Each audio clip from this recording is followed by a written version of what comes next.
బీహార్‌లోని చిన్న గ్రామం నుంచి వచ్చిన యువ క్రికెటర్ వైభవ్ సూర్యవంశీ ఇప్పుడు దేశవ్యాప్తంగా హాట్ టాపిక్‌గా మారాడు.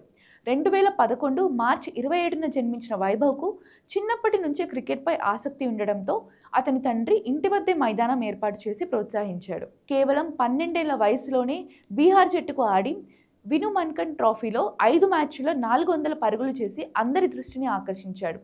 అదే సమయంలో రంజీ ట్రోఫీలో ఫస్ట్ క్లాస్ క్రికెట్లోకి ఎంట్రీ ఇచ్చి అతి తక్కువ వయసులో ఈ ఘనత సాధించిన ఆటగాళ్లలో ఒకటిగా నిలిచాడు. ఇక యూత్ టెస్టుల్లో కూడా తన ప్రతిభను చాటుకున్న వైభవ్ చెన్నైలో ఆస్ట్రేలియాపై కేవలం 88 బంతుల్లో సెంచరీ చేసి రికార్డు సృష్టించాడు. అతని batting style legendary cricketer Brian లారాను గుర్తు చేసింది.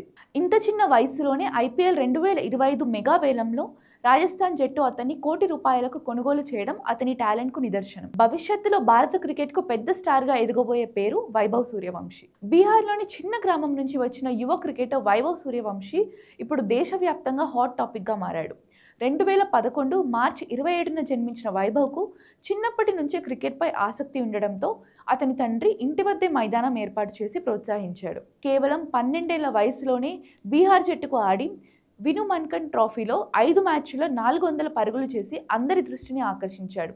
అదే సమయంలో రంజీ ట్రోఫీలో ఫస్ట్ క్లాస్ క్రికెట్లోకి ఎంట్రీ ఇచ్చి అతి తక్కువ వయసులో ఈ ఘనత సాధించిన ఆటగాళ్లలో ఒకటిగా నిలిచాడు. ఇక యూత్ టెస్టుల్లో కూడా తన ప్రతిభను చాటుకున్న వైభవ్ చెన్నైలో ఆస్ట్రేలియాపై కేవలం 88 బంతుల్లో సెంచరీ చేసి రికార్డు సృష్టించాడు.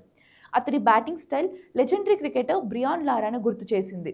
ఇంత చిన్న వయసులోనే ఐపీఎల్ 2025 మెగా వేలంలో రాజస్థాన్ జట్టు అతన్ని ₹1,00,00,000 కొనుగోలు చేయడం అతని టాలెంట్కు నిదర్శనం. భవిష్యత్తులో భారత క్రికెట్కు పెద్ద స్టార్గా ఎదగబోయే పేరు వైభవ్ సూర్యవంశీ.